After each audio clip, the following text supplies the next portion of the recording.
Hi, I'm Lorianne. At my mother's funeral, my sister stood at the podium and called herself the only daughter, while I sat in the back, not even listed in the program. A week later, she showed up at my door, asking for money, after taking everything. But it didn't stop there. She forged documents, tried to sell the house, told the world I abandoned our mother, when I was the one who held her hand the night she died. What happens when the person who shares your blood rewrites your place in the family? And what do you do when silence is no longer protection, but permission? They said the service would begin at noon, but I was there by 10. I didn't want to run into Delphine before I had to. The parking lot was still mostly empty when I pulled in, the sky over Fresno already starting to sweat. I sat in my car longer than I should have, staring at the chapel doors. The air conditioning hummed in the background, steady and disinterested. I had worn the same navy suit I used to wear when I pitched to clients back in San Diego.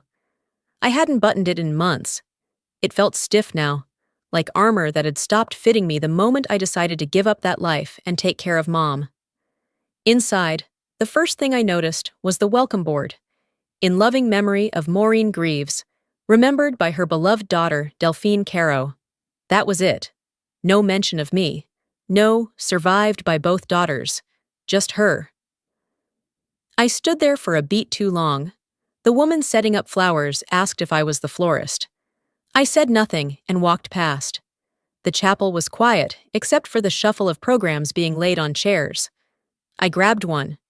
Front cover, Mom's photo from 10 years ago, the one Delphine insisted on. Inside, under family acknowledgments, it read, survived by her eldest daughter, Delphine Caro, and her devoted caregiver, Lorianne Blythe. Caregiver. Not daughter, not even youngest daughter, just caregiver. My fingers clenched the edge of the paper. I felt something between embarrassment and disbelief crawl up my throat. A whisper behind me. 2 women, older, dressed in beige. Is that the nurse? No, I think she's the one who helped out. Not family, though. I didn't turn around. I folded the program once, then again, and slipped it into my purse without looking. People began arriving in clusters. Hugs, murmurs, the same tired condolences. She was a saint. She'll be missed. Such a strong woman. Most of them looked past me like I was part of the staff. Some nodded, unsure whether to say hello. At exactly noon, Delphine stepped up to the pulpit. Her dress was black but fashionable, expensive-looking, too fitted for mourning. Her mascara already ran slightly, as if she'd practiced the smudge. She cleared her throat like she was about to accept an award.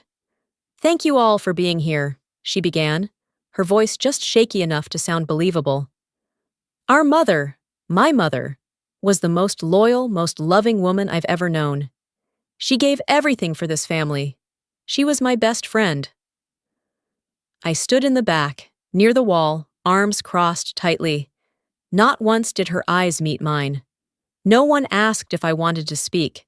There wasn't a slot for me on the program anyway. Delphine continued. She told me, just a few weeks before she passed, that I was her rock, that I made her proud every single day. I could almost hear her rehearsing those lines in her bathroom mirror. The audience nodded. A few sniffles echoed down the pews. Someone even clapped once before stopping themselves. I looked down at my hands. The same hands that held a spoon to Mom's mouth when she couldn't lift a fork. The same hands that changed her bedding at 3 a.m. The same ones that signed her hospice documents when no one else would. I didn't cry. I didn't storm out. I walked calmly out the side aisle and into the empty hallway. My heels clicked against the tile with every step, but nobody noticed. I found a bench by the restroom door and sat. My palms were still open in my lap, fingers curled slightly, like they were remembering how it felt to hold hers during her last breath. I thought about the night she passed, how I stayed up with her till morning, how Delphine didn't even call until noon the next day. I didn't expect gratitude. Not really. But I didn't expect erasure either. After a while, I stood up, smoothed my skirt, and walked back into the chapel just as the slideshow started. Delphine had selected the photos, Mom's birthdays, holidays, vacations, but not a single one with me. If I was in the background, I was cropped. If I was smiling, the frame ended just before my shoulder. There she was, our mother, smiling on screen next to Delphine in picture after picture. A curated history, a version of our family where I didn't exist.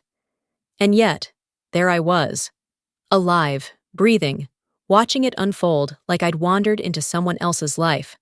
They clapped when the slideshow ended. Not a standing ovation, but enough. Enough for her. She erased me in front of a room full of people, and they clapped. The applause still rang faintly in my ears as I stepped into the guest hall. The lights here were dimmer, warmer. A shallow hum of conversation floated above the soft instrumental jazz, playing from a Bluetooth speaker someone had stashed near the gift table. Round tables were dressed in off-white linen, small plates of finger food arranged neatly. I knew every detail because I had paid for every last piece of it, down to the lemon wedges beside the iced tea. I wasn't in the room more than 2 minutes before the first woman, an aunt from my father's side, I think, wrapped me in a quick hug and said, "You must be Delphine's friend, right? You did such a beautiful job helping out." Helping out. I gave her a tight smile and nodded. I didn't correct her. By the third hug and fourth person calling me such a kind volunteer, I realized Delphine had made sure I'd be remembered the way she wanted me remembered, if at all. She'd always been clever about that. Let people think what they want, as long as she laid the breadcrumbs. Near the dessert table, 2 older cousins I barely recognized were chatting. "Delphine's been incredible," one said, picking at a deviled egg. "She told me she covered everything, flowers, food, even the chapel fee. That must have cost her a fortune." The other shook her head, mouth half full. "She's always been the responsible one. Remember how she planned Grandpa's 70th? Girl doesn't play around." I stayed behind a display of roses until their voices faded. My fingers curled around the clutch bag I held, nails digging in through the fabric. I didn't need to look at my banking app. I already knew the final number, $15,168. No one else had paid a dime. Delphine hadn't held a job in almost 3 years. I moved toward the tribute table. The centerpiece was a framed photograph propped up by a brass easel, one I hadn't seen before. It was Mom's last birthday. I'd taken the picture myself. I stepped closer. She and Delphine were seated side by side, smiling. The cake sat in front of them, candles still lit. But something was off. I wasn't there. I remembered that night clearly. I sat across from them. I took the picture on my phone. I should have been visible in the mirror behind them, but in this version, the mirror was just reflectionless glare. I leaned in. The crop was precise, clean. I hadn't just been cut. I'd been replaced by blank space. "She edited me out," I said under my breath. And for the first time that day, I didn't feel grief. I didn't even feel sad. I felt cold. I turned and made my way across the room. Delphine stood near the wine table, surrounded by a cluster of guests, all smiling too much. Her voice was light, like she didn't have a care in the world. As I passed behind her, I paused just long enough to say, without looking at her, "Nice edit. Really subtle." She didn't turn, just lifted her glass, took a sip, and said, "Some of us were meant to be remembered." There it was again, that tone. Like she wasn't just claiming space, she was reclaiming history. I didn't reply. Not there. Not in front of everyone. I kept walking until I found the corner by the windows, away from the buzz and the soft music and the pretend morning. I looked out at the garden where they'd planted a new dogwood tree in Mom's honor. Delphine had ordered the plaque. It read, "In memory of Maureen Greaves, loved deeply by her daughter Delphine. Just Delphine." She didn't just steal the spotlight. She erased my place in the family story.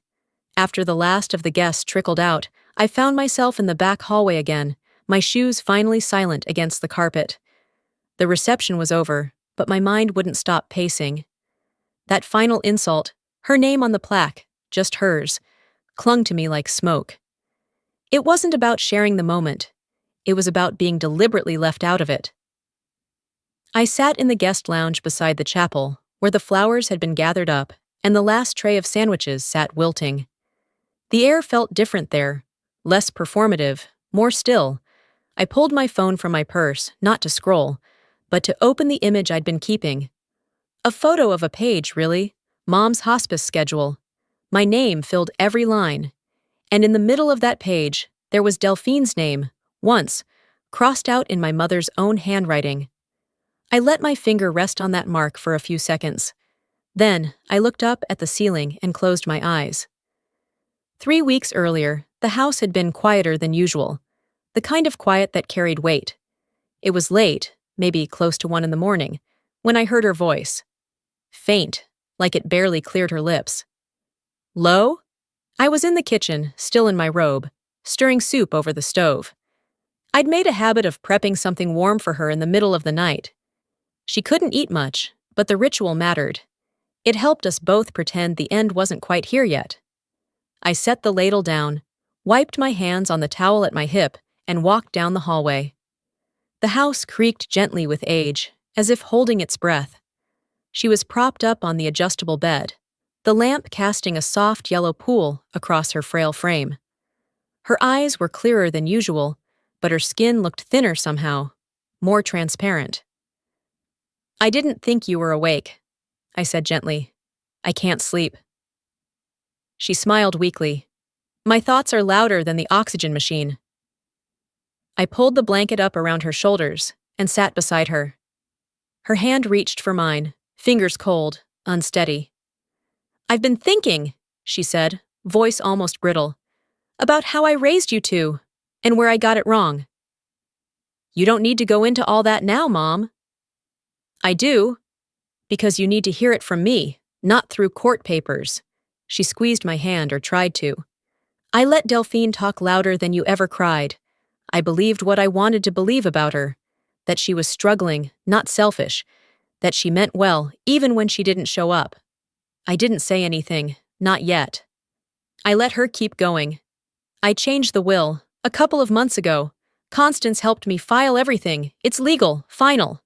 Her eyes flicked up, searching mine.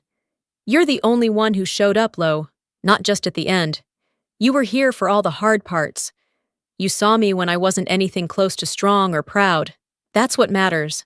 Not who I gave birth to first, not who posted more photos online. The silence that followed wasn't awkward.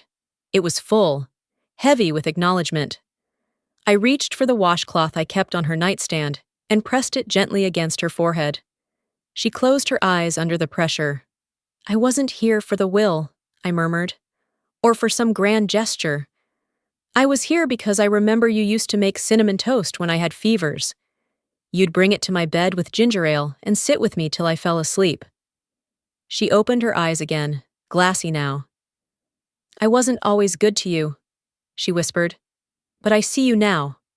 I need you to promise me something. Okay. Promise me you won't let her rewrite this. Not the will, not the truth. Don't let her make me a liar when I'm gone. My throat tightened, but I nodded. I won't let her erase you either. She nodded back. Her hand rested in mine a while longer, her breath slowing. When I finally left the room to grab her soup, she had already drifted off. She never finished that bowl. It stayed on the nightstand until the next morning, untouched. Back in the guest lounge, present day again, I folded the photo of the hospice schedule and placed it carefully back into my wallet. I ran my fingers over the worn edges. She promised she wouldn't let her be erased, and now, neither will I. The morning after the funeral, I poured my second cup of coffee before the first had cooled. The house was quiet. Too quiet for someone who'd just buried her mother and hosted 70 guests who barely remembered her name. My inbox was full of payment confirmations, floral invoices, and a thank you note template the funeral home had auto-generated with Delphine's name pre-filled. Of course it was. I was sitting at my desk going through receipts when I heard a knock on the door. Not a buzz or a doorbell chime, just 3 firm raps. That rhythm that says, I didn't call first because I don't care. I stood slowly, the weight in my chest already telling me who it was. I opened the door, and there she was. Sunglasses, no makeup. Hair pulled back carelessly like she'd rolled out of bed and decided not to try too hard. A weathered hoodie hung off her shoulders, sleeves pushed up like she wanted me to think she'd been working. She hadn't. Can we talk? She said, voice low, like she was the one walking on eggshells. I didn't invite her in, just leaned my shoulder against the doorframe and waited. She cleared her throat. I've been thinking. Look, you got the will, you got everything. I got nothing, not even Mom's jewelry. You know that wasn't fair. I didn't blink. She kept going. All I'm asking is a little help with rent. You've got your online store, your savings. Mom gave you the house. I'm not trying to fight, okay? I'm in a tight spot. You mean the spot you made for yourself? I asked, flat. Her mouth tightened. You think I deserve this? Really? After everything? I didn't respond. She took my silence as permission to keep digging. I mean, Mom never said you were perfect. She told me plenty of times you were cold, controlling, hard to love. You think this little Florence Nightingale routine makes up for how you've always looked down on me? I stepped outside and pulled the door closed behind me, so we stood face to face. You came to my door after stealing my name, my credit, and my grief. You think asking for money erases that? She raised her chin. I just thought you'd be decent enough to remember we're family. I folded my arms. You remembered that too late. She scoffed. You really think Mom would have wanted this? Us like this? You keeping everything while I beg for scraps? She didn't want this. That's why she changed the will. Delphine's jaw clenched. You think that makes you the hero? No, but it makes me the one who showed up. That was the end of it. She turned without another word and walked off my porch like she hadn't just torn open the ugliest parts of our past. 2 days later, she texted, I'll be at Brit Cafe at noon, if you change your mind. I went. It was a neutral place, not far from downtown. I picked a booth by the window. Delphine walked in 10 minutes late, wearing lipstick this time, as if that would make her case stronger. She didn't order, just sat down and got straight to it. I know we're not close, she began, but you and I both know Mom played favorites. I had my issues fine, but you never forgave me for needing help. You didn't need help, I said. You needed an audience. That stung. I saw it flash across her face, just for a second. You don't even need the money, she snapped. This isn't about Mom. This is about punishing me. No, I replied. This is about you lying again. This is about you still using her name, like it owes you something. She rolled her eyes. God, you're so sanctimonious. Always have been. Just say it. You want me to suffer. I shook my head. I just want you to stop taking things that aren't yours. She stood. This was a waste of time. Then she was gone. Later that evening, I checked my mail. A cream envelope with the bank's logo caught my eye. I opened it while standing by the kitchen sink. It was a final statement from Mom's credit card. Her name still printed on top, Maureen Greaves. Charges dated just 48 hours earlier. $43.20 to Uber Eats, $96.50 to Sephora, $19.99 for a monthly wine box. Same card, same account. But Mom had been dead for over a week. The IP address tied to the charges? Delphine's apartment. I didn't gasp or cry. I didn't even feel shocked. She didn't just ask, I said quietly. She stole again.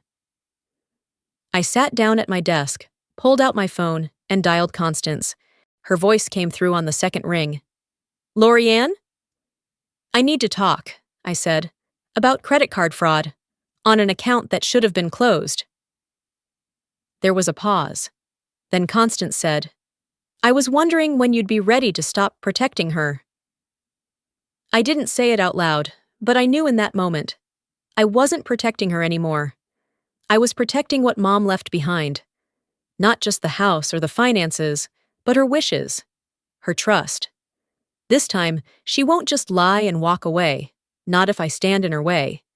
2 days after I called Constance, I woke up to a ping from my phone that didn't feel like any other notification. It wasn't a message or email. It was a live video alert. The title caught my eye before I even opened it. My Truth as a Daughter, What They Don't Want You to Know. I didn't need to guess who had posted it. I watched from the kitchen counter, still in my pajamas, coffee cooling in the mug beside me. There she was, Delphine, on Facebook Live, sitting in her car, tears streaming like she had practiced each one. Her voice cracked perfectly, just enough to sound believable to people who didn't know her. "I never left Mom's side," she said into the camera. "I gave up everything to be there for her. And now my own sister is trying to make me out to be some kind of criminal." Her voice wavered, then steadied. "I know what real love looks like. I saw it in Mom's eyes every day. Not once did she say she didn't want me around." The comments started rolling in fast. "Stay strong. You were always the better daughter." "Some people only show up for the money." Hearts floated across the screen like confetti at a pity parade. I didn't react, not outwardly. I just walked over to my desk, pulled open the drawer, and took out the USB drive I had saved months ago. The hospice logs, time-stamped, signed, dated, sealed. Every visit, every shift, every day she didn't show up. I didn't upload anything yet. I just set the drive beside my laptop and sat there, letting the weight of it all settle into my chest like a stone. Later that afternoon, I checked the Facebook group my neighbor had added me to last year, Fresno Families United. I hadn't opened it in months. This time, the posts were waiting for me. "Anyone else uncomfortable with how the younger daughter handled the memorial? I heard she didn't even arrive on time to the funeral. So disrespectful. My cousin worked at the care center, said she was cold to everyone, especially her mom."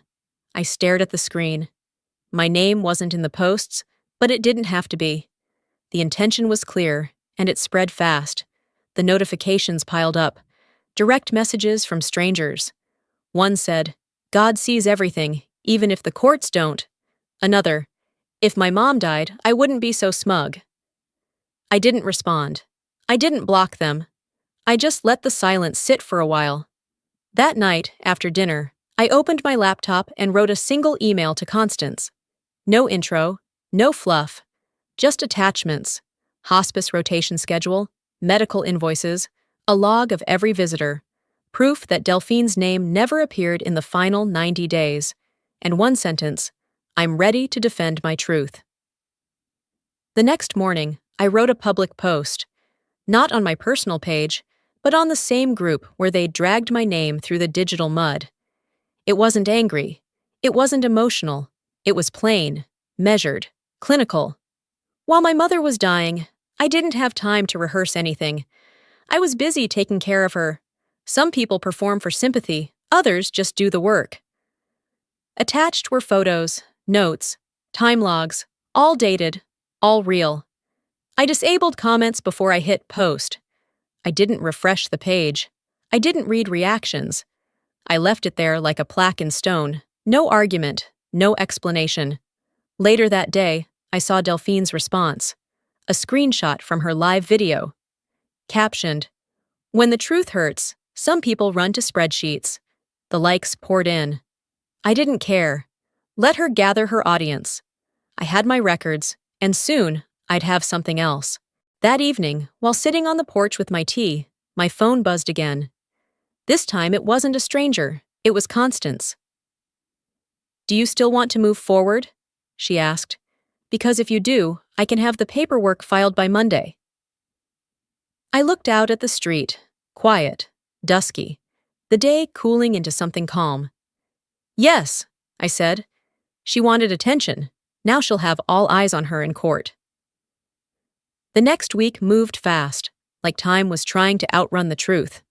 I stayed off social media, stayed off group chats, stayed off anything that echoed Delphine's voice.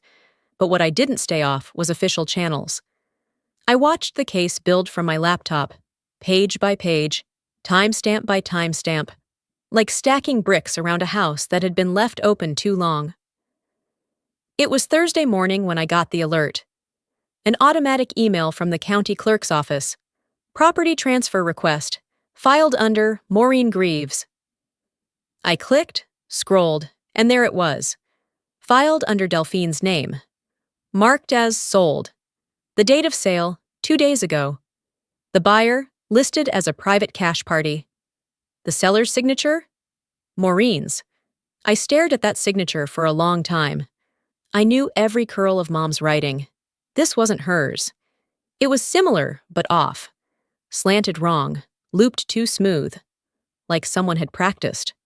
Delphine had only ever seen Mom's signature once. I remembered clearly. It was on a tax return Mom had asked me to help with 2 years ago. Delphine had hovered, asked about a refund she wasn't entitled to, watched as Mom signed at the bottom.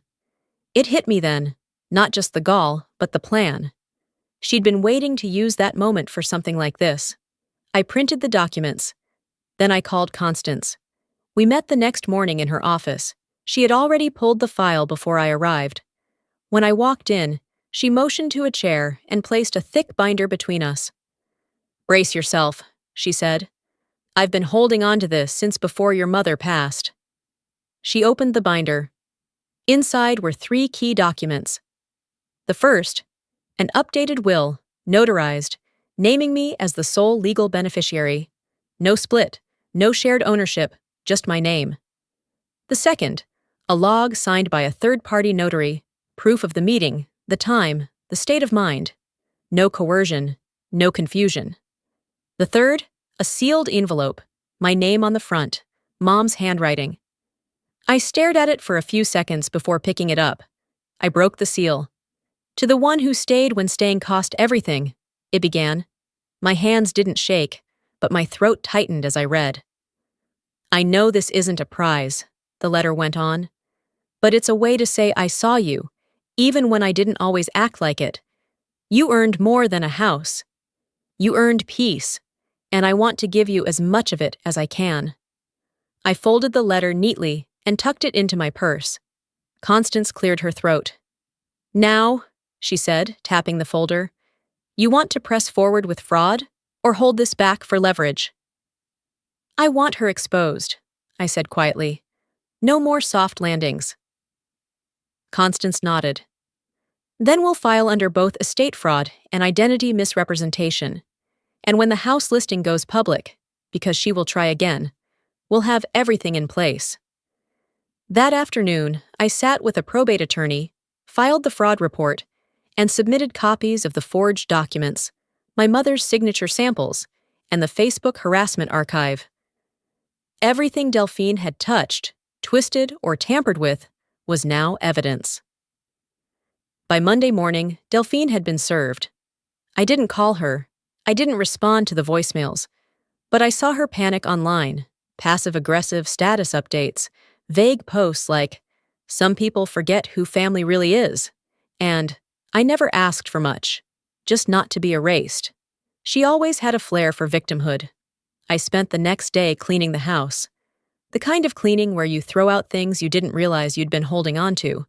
Pill bottles with expired prescriptions, a shawl that still faintly smelled like Vicks, hospital forms crumpled at the bottom of drawers. I didn't cry. I didn't linger. I just made space. By sunset, I was out in the yard, watering the rosebush Mom used to sit beside every spring. I looked up at the windows of the house. This house she wanted to leave to someone who wouldn't turn it into a transaction. I whispered, "It's not revenge, it's restoration." And I meant it. This wasn't about punishing Delphine anymore. This was about correcting the record, about honoring the woman who, at the end, had seen things clearly, even if it had taken too long. She used lies to take what wasn't hers. Now the truth will take it back. 3 days passed after the summons had been served. Long enough for the shock to wear off, but not long enough for Delphine to sit with it. That morning, while making labels for shipping orders in the kitchen, I noticed my dashboard was acting strange. At first, it was a handful of refund requests, nothing that raised a flag. But by noon, they came in waves. Canceled orders, strange usernames with no history, multiple chargebacks logged within hours. I clicked through messages. They weren't about product defects. They weren't even from real buyers. They read like a coordinated attack. Liar. You steal from the dead. Scamming people under your mother's name? Classy. My heart didn't race. I'd learned by now to go still before reacting. I cross-referenced the complaint emails with the spam tracker Constance had once told me about. The source? An IP linked to an old domain, delphinecarowrites.com, her defunct blog from 2018. She hadn't posted in years, but apparently the login still worked. By evening, Etsy had flagged my store. They'd pause my payouts for manual review, pending verification, so that's how she wanted to play it. The next morning, a neighbor sent me a text with a screenshot. Hey, thought you might want to know. Your house is on Craigslist, again. I followed the link. My stomach turned. A full listing. Charming 3-bedroom bungalow, cash only, no agents, serious buyers only. Priced at $89,000. Laughable. The market value was double that. But it wasn't the price that hit me. It was the contact number. I recognized it. Jaren's prepaid phone, Delphine's son. I called the number. It rang twice, then straight to voicemail. Hi, this is Jay. Can't pick up. Text me. I didn't text. I called the city records office instead. As expected, no legitimate sale had been filed. No MLS listing. No permission to sell. She wasn't trying to sell the house. She was trying to make it look unstable. Unclaimed. Confused. Like something caught in probate limbo, so someone, somewhere, might bite. I tried calling Delphine. Blocked. By early afternoon, I was behind the wheel, driving to the apartment she'd moved into 6 months before Mom passed. The one she'd claimed was just temporary until she got back on her feet. I parked down the street and walked up the worn steps. The complex was quiet. Midday sun beating down. Not a car on the block. She opened the door halfway. No greeting. Just her eyebrows lifted like she'd been expecting me. You're fast, she said, arms crossed. Figured it might take you a week to find the ad. You can't sell something that isn't yours, I said. I'm not selling, she replied. Just testing the waters. No harm in gauging interest, right? It's fraud. It's Craigslist, she said with a shrug. People post garbage every day. You can't sue over curiosity. I stepped closer. You forged a signature, filed false paperwork, and now you're trying to scare off any potential legal interest in the house. You think I don't see the pattern? She smirked. You can't sue for a house if no one will buy from you. There it was. The slip. The intent. You tried to erase me at Mom's funeral, I said quietly. Now you're trying to erase her home. That ends here.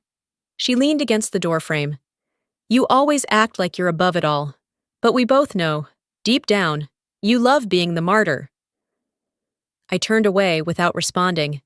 Back at home, I took screenshots of the Craigslist listing, saved the HTML source, logged the time, sent everything to Constance and the estate's fraud liaison. The reply from the clerk was short and to the point. Active violation of standing injunction, escalating to judicial enforcement. I sat in my office with the curtains half closed, the light outside starting to soften as the day began its quiet retreat. I wasn't angry, not the kind of anger that needed yelling or slamming drawers. I cleaned the living room instead, folded blankets, watered the plants, moved my mother's favorite chair a little closer to the window.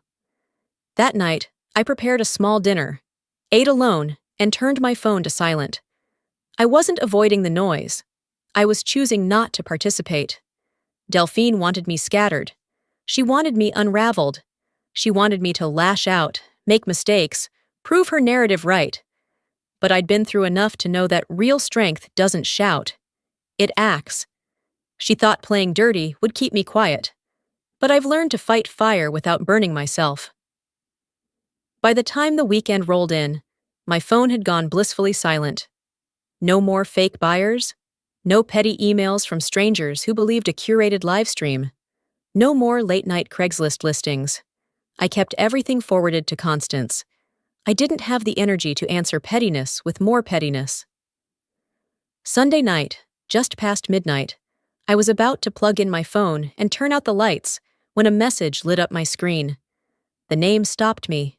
Joran Caro, Delphine's son. He'd never reached out to me directly before, barely spoke at the funeral. I hesitated before opening it.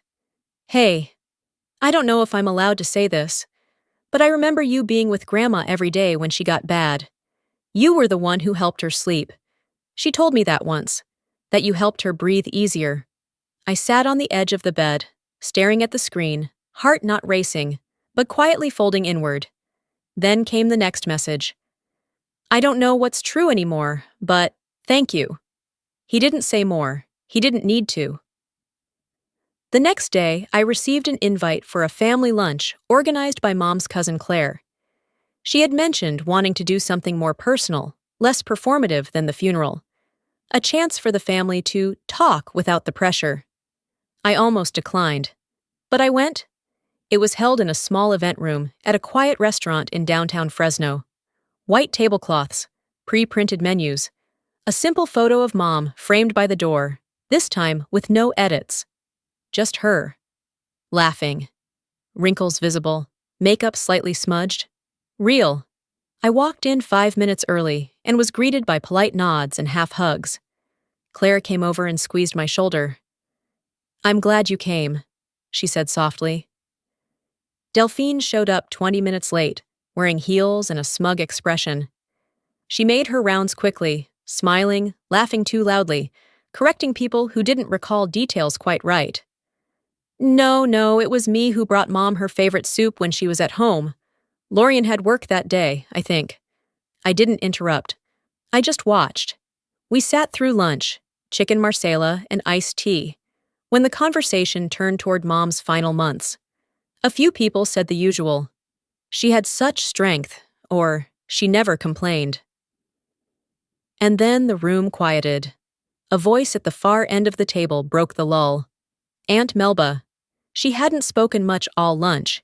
She was in her 70s now, sharp as ever, and didn't bother with pleasantries. She stood, slowly, and rested her hands on the back of her chair. I want to say something, she said, before anyone else spins this story into something it's not. Delphine's fork stopped mid-air. I visited Maureen often, not every day, but enough, and we talked. More than you might think. She looked directly at Delphine. She told me, months before she passed, my younger daughter is my witness. If anything's left of me, it's her. A silence spread like spilled wine. She said Lorian was the one who saw her, Aunt Melba continued. Saw her in pain, saw her fears, saw her truth. Not because she had to, but because she chose to. Delphine didn't speak. Her face drained of color. Someone at the table, maybe Cousin Rachel, murmured under her breath. We always wondered why Delphine didn't visit. The weight of the room shifted.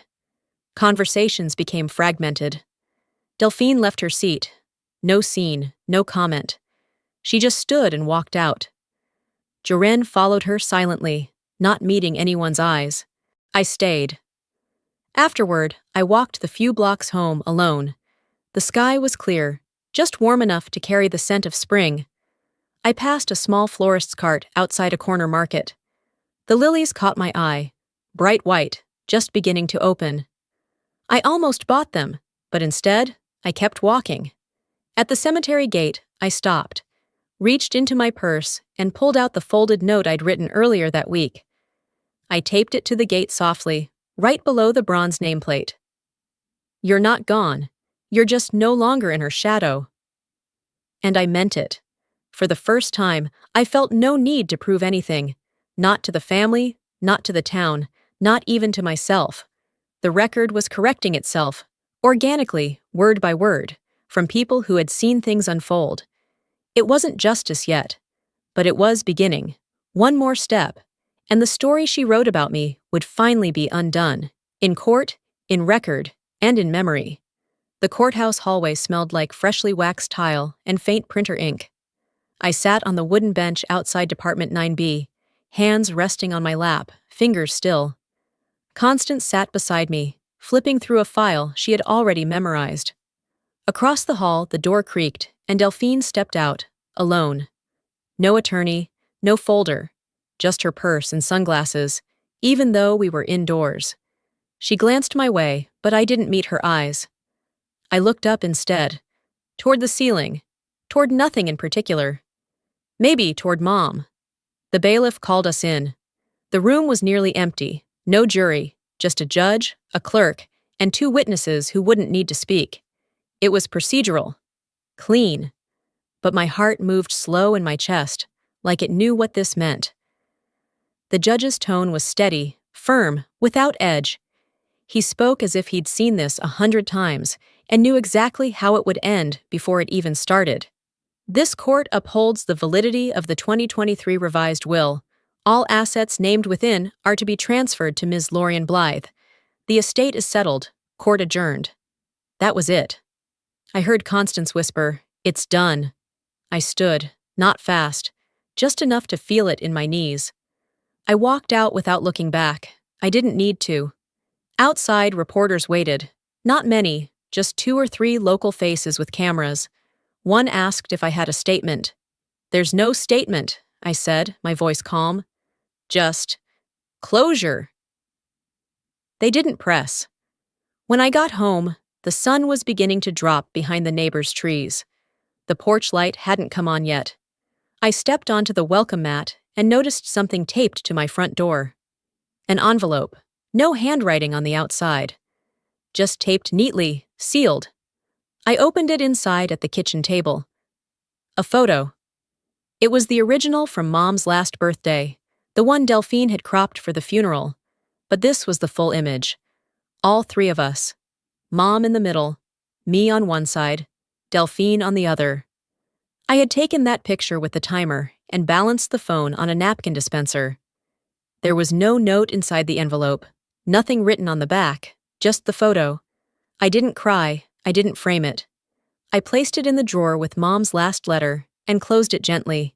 The next few days were quiet. Too quiet, maybe, but not in a haunting way, more like a room that had been cleaned after guests overstayed their welcome. A text from a mutual acquaintance came through the following Friday. "Did you hear? Delphine got evicted. Joran's living with his dad now. She started a GoFundMe, but no one's donating." I didn't respond. The following Sunday, I bought lilies from the same florist stand I had passed a dozen times without stopping. I walked to the cemetery just after noon. It was warm but not hot, and the air held that kind of stillness you only get in spring when everything is beginning again. I knelt at Mom's grave, brushed away some dried leaves, and placed the lilies in the holder at the base of the stone. I didn't speak, not out loud. I just taped a new note behind the headstone, tucked low enough that only I would know it was there. "You chose me when it mattered, that's enough." And it was. I took the long way home, past the park where she used to walk before her knees gave out, past the corner bakery that had always overpriced the coffee she loved. The sidewalks weren't crowded. My phone buzzed a few times. I didn't check. Back on my porch, I sat with a blanket over my knees. A breeze caught the edge of the wind chime by the door, setting off a soft, clinking rhythm. My phone pinged again. I picked it up and smiled, just a little. A new order had come in for the handmade tea towels I'd listed the week before. Simple, embroidered, stitched with quotes about grace and strength and legacy. They weren't flashy, but they were mine. I opened my laptop and began typing a blog post I'd been working on in my head for weeks. When you're erased long enough, you start believing you were never there. But I was. And now the world knows it too. I paused, then added one last line. Justice doesn't fix everything, but it gave me back my name.